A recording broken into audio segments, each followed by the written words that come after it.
का मोह। दिलीप और सुधांशु नाम के दो भाई थे। दिलीप की शादी कावेरी के साथ हुई और सुधांशु की शादी माया के साथ। शादी के बाद दोनों भाई अपनी अपनी पत्नी के साथ खुशी खुशी रहा करते थे। दोनों भाइयों के परिवार एक ही घर में रहता था। साथ में खाना, साथ में घूमना, कुल मिलाकर दोनों भाइयों का परिवार खुशहाल परिवार था। कुछ सालों के बाद दिलीप की पत्नी कावेरी को एक बेटा हुआ। भैया, आज मैं बहुत खुश हूँ। चाचा बन गया हूँ मैं। हाँ भाई साहब, इस बच्चे के घर में आने से तो रौनक आ गई है। मैं सबको बताऊंगी कि मैं तो चाची बन गई हूँ, चाची। तुम दोनों कितने अच्छे हो। हमारे बच्चे के आने से ऐसे खुश हो रहे हो जैसे ये बच्चा तुम्हारा ही हो। बस भैया, अब आपका बेटा इस दुनिया में आ गया ना, हम भी कोशिश करेंगे कि हमारा भी बच्चा जल्दी से इस दुनिया में आ जाए। और फिर आपका और हमारा बच्चा दोनों मिलकर दिन भर घर के आंगन में खेला करेंगे। कितना मजा आएगा ना। सच कहती हो माया, मैं भी उसी दिन का इंतजार कर रही हूँ जब तुम्हारी भी गोद भर जाएगी और मेरे बेटे को एक छोटा भाई या बहन मिल जाएगी। 1 साल बीत जाता है।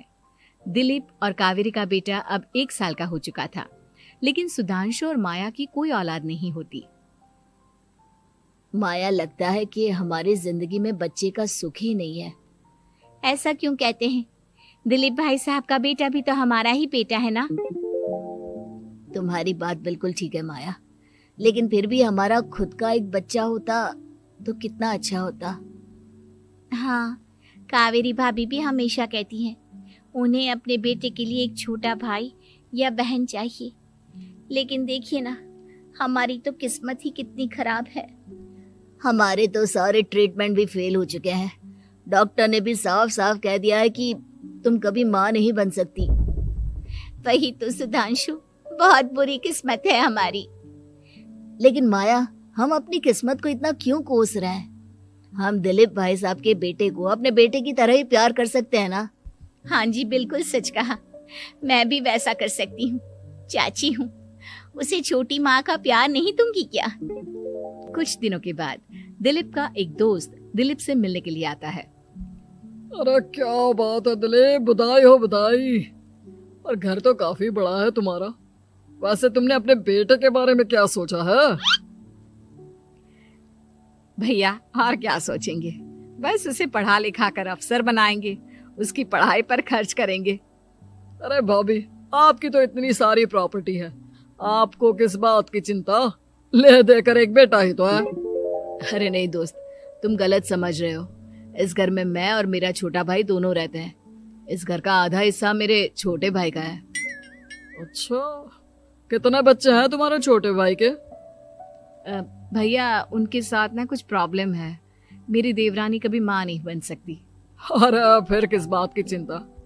अरे मैं तो कहता हूँ अपने बेटे के भविष्य के बारे में सोचिए ही मत। बस ये घर उसके नाम करवा दीजिए। देखिए, आपके भाई का भी कोई बच्चा नहीं है तो सब कुछ आपके बेटे को ही मिलना चाहिए। लेकिन ऐसा करना क्या सही होगा? अगर उनका बच्चा नहीं है तो क्या हुआ? ये घर आधा उनका है, उनकी जो मर्जी है वो करे। अरे कैसी बात करते हो? उनकी कोई औलाद नहीं है, वो क्या करेंगे प्रॉपर्टी अपने नाम रखकर? हाँ, वैसे भाई साहब, आपकी बात तो बिल्कुल सही है। अब जो कुछ भी है वो हमारे बेटे का ही तो है। आखिर वही तो इस घर के वंश को आगे बढ़ाएगा। मैं कल ही देवर जी से बात करती हूँ। अगले दिन सुधांशु और माया, इधर आओ। तुम दोनों से एक बहुत जरूरी बात करनी है मुझे। बताइए ना भाभी, क्या बात है? आपको कहीं जाना है तो आप अपने बेटे को मेरे पास छोड़कर जाइए। मैं ही पूरा दिन रख लूंगी उसे। अरे नहीं माया, वो तो मुझे पता है। मैं किसी और चीज के बारे में बात करना चाहती हूँ। बताइए ना भाभी, क्या बात है? देखिए देवर जी, आपका कोई बच्चा है नहीं, लेकिन मैं जानती हूँ कि आप हमारे बेटे को अपने बेटे की तरह ही प्यार करते हैं। भाभी, बेटी की तरह नहीं, वो हमारा ही बेटा है। मेरे लिए तो वो मेरा ही बच्चा है। वही तो फिर क्यों ना ये सारी प्रॉपर्टी हम मेरे बेटे के नाम करवा दे, क्योंकि तुम्हारा हो या मेरा, हम सबका एक ही तो है बेटा। लेकिन भाभी, अभी तो वो सिर्फ 1 साल का है। अभी से प्रॉपर्टी उसके नाम करवाने का क्या मतलब है? देखिए देवर जी, जो काम जितना जल्दी हो जाए ना उतना अच्छा। आने वाले वक्त का क्या भरोसा। भाभी भरोसा क्यों नहीं, हम तो हमेशा आपके बेटे को माँ बाप की तरह ही प्यार करेंगे। हाँ, लेकिन फिर भी मैं चाहती हूँ कि ये सारी प्रॉपर्टी मेरे बेटे के नाम हो जाए। अब मुझे नहीं लगता तुम दोनों को इसमें कोई भी परेशानी होगी, है ना? भाभी वैसे तो आप जो कह रही हैं वो बहुत जल्दबाजी है, लेकिन फिर भी अगर आपको ऐसा लगता है तो ठीक है, कल ही प्रॉपर्टी के पेपर बनवा लीजिए, मैं और माया उस पर साइन कर देंगे। इस तरह से अगले दिन प्रॉपर्टी के पेपर बनवाकर सारी प्रॉपर्टी दिलीप और कावेरी के बेटे के नाम पर करवा दी जाती है। कुछ दिनों के बाद सुधांशु, सुबह सुबह ये कौन लोग आ गए हैं तुम्हारे घर पर? भैया वो ऊपर वाला कमरा खाली पड़ा था ना, सोच रहा था किराएदार रख देता हूँ। लेकिन किराएदार रखने से पहले आपने हमसे पूछा भी नहीं। भाभी इसमें आपसे पूछने वाली क्या बात थी, हमें एक ही कमरे की जरूरत थी, इसलिए सोचा दूसरा कमरा किराए पर दे देते हैं, कुछ इनकम हो जाएगी। अरे माया, ये सारी प्रॉपर्टी अब मेरे बेटे के नाम पर है और यहाँ पर जो कुछ भी होगा उसके लिए तुम्हें मेरी या दिलीप की परमिशन तो लेनी पड़ेगी ना। हाँ सुधांशु, तुम्हारी भाभी ठीक ही तो कह रही है। अब देखो, तुमने खुद अपने हाथों से ये प्रॉपर्टी हमारे बेटे के नाम की है, वह अभी बहुत छोटा है, तो इस घर से रिलेटेड सारे फैसले तुम्हें हमसे पूछ कर लेने चाहिए। भाभी हमें तो लगा था कि आप हम लोगों से बहुत प्यार करती हैं, लेकिन आप तो हमारे साथ भेदभाव करने लगी। अरे, इसमें भेदभाव करने वाली क्या बात है? और मैंने कौन सा तुमसे कुछ गलत मांग लिया? अरे ले देकर मेरा बेटा इकलौता इस पूरे वंश का वारिस है, सब कुछ उसके नाम है। तुम्हें इस बात से जलन क्यों हो रही है?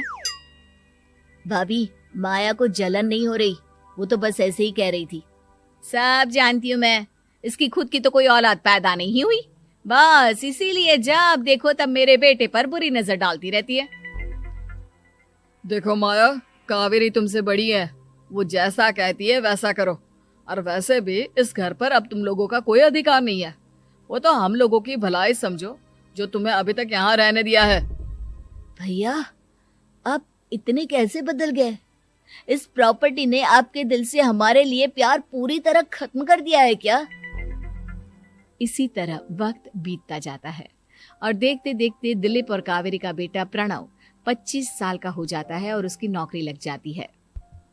पापा आज मेरा अपॉइंटमेंट लेटर आ गया है, मैंने सिंगापुर में जॉब ज्वाइन कर ली है। लेकिन प्रणव, विदेश में नौकरी करने जाने से पहले तुम्हें कम से कम अपने मम्मी पापा से एक बार पूछना चाहिए था ना। इसमें पूछने वाली क्या बात है माँ, मैं सिंगापुर जाकर जॉब करना चाहता हूँ तो करना चाहता हूँ। देखो प्रणव, हमने तुम्हारे लिए इतनी सारी प्रॉपर्टी यहाँ पर रखी हुई है, उन सब का क्या होगा? यहाँ रहो, बिजनेस करो। सॉरी पापा, मैं यहाँ रहकर कोई बिजनेस नहीं करने वाला, और ये जितनी भी प्रॉपर्टी आपने मेरे लिए संभाल कर रखी है ना, ऐसे ही किसी को दान में दे दीजिए, क्योंकि मैं सिंगापुर से वापस इंडिया आकर कभी नहीं रहने वाला। दिमाग खराब हो गया है तेरा, जानता नहीं तेरी वजह से हमने तेरे चाचा चाची से लड़ाई करके पूरा घर तेरे नाम करवा दिया था। हाँ तो ऐसा करने से पहले आपको सोचना चाहिए था ना। और मम्मा, मैं तो वैसे भी उस वक्त 1 साल का था, मेरा इस मैटर से कोई लेना देना नहीं है। कैसी बात कर रहा है ये लड़का? अरे तेरी वजह से अपने छोटे भाई से दुश्मनी लेकर बैठा हूं मैंने तो उसे घर से भी निकाल दिया। जानता नहीं तू, बाजू वाले घर में एक छोटा सा कमरा किराए पर लेकर रहते हैं तेरे चाचा चाची, और ये सब मैंने तेरे लिए किया। देखिए पापा, आपने जो कुछ भी किया अपने लिए किया। मैंने आपसे कब कहा था कि मुझे ये प्रॉपर्टी और घर चाहिए? और वैसे भी अपने भाई के साथ इस तरह का बिहेव करके आपने कोई अच्छा काम तो किया नहीं। तू सही कह रहा है बेटा, हमने तेरे चक्कर में अपने छोटे भाई जैसे देवर और बहन जैसी देवरानी को इस घर से निकाल दिया। बहुत बड़ी गलती हो गई मुझसे। ठीक है मॉम, तो अब आप अपनी गलती सुधारो, लेकिन मुझे तो फॉरेन जाना है, मैं वहीं जाऊंगा। अब आगे क्या करना है ये आपका डिसीजन है। और प्रणव सिंगापुर जॉब करने के लिए चला जाता है। कुछ दिनों के बाद जब दिलीप और कावेरी को अपनी गलती का एहसास होता है तो वो सुधांशु के घर पहुंचती है। सुधांशु, माया, हमें माफ कर दो, हमसे बहुत बड़ी गलती हो गई। क्या हुआ भाभी? आज इतने सालों के बाद आप हम गरीब लोगों के घर क्या करने आई हैं? भाभी, हमने तो खुशी खुशी अपने भतीजे को सब कुछ दे दिया, अब हमारे पास कुछ भी नहीं बचा है। भाई मुझसे बहुत बड़ी गलती हो गई, जो तेरे जैसे भाई को मैंने प्रॉपर्टी के चक्कर में घर से निकाला, और जिसके लिए मैंने ये सब कुछ किया वो खुद ही विदेश चला गया। भैया भाभी, जिस बेटे के लिए आपने हम लोगों को इतनी तकलीफ दी, आपस के प्यार को बिगाड़ा, जब वही आपसे दूर चला गया तो आपको इस बात का एहसास हुआ। लेकिन माफ कीजिए, अब हम आपके साथ रहने के लिए उस घर में नहीं आ सकते। नहीं नहीं माया, ऐसा मत कहो, मुझसे बहुत बड़ी गलती हो गई, प्लीज वापस चलो, मैं वो घर फिर से तुम्हारे नाम कर देती हूँ। भाभी, मैं उस घर का क्या करूंगी? किसके लिए? मेरा कोई बच्चा नहीं, मैं तो बस जिंदगी भर आप लोगों के साथ प्यार से रहना चाहती थी, प्रणव को अपने बेटे की तरह प्यार करना चाहती थी, लेकिन आपने मुझसे वो अधिकार छीन लिया। भाभी और भैया, एक सवाल पूछना चाहता हूँ आप लोगों से। जो बच्चा कुछ ही दिन पहले दुनिया में आया हो, जिस बच्चे के भविष्य का आपको पता ही ना हो, उसके लिए अपने पुराने रिश्तों को तोड़ देना, अपने सगे रिश्तेदारों से दुश्मनी मोल लेना, उनके साथ झगड़ा करना, उनकी बेइज्जती करना, क्या ये सही है? कम से कम हमें सही वक्त का इंतजार तो करना चाहिए ना। सिर्फ प्रॉपर्टी के लिए अपने सगे भाई को घर से निकाल दिया, वो भी अपने 1 साल के बेटे के लिए। क्या ये वाकई में सही था? जवाब दीजिए मेरी बात का।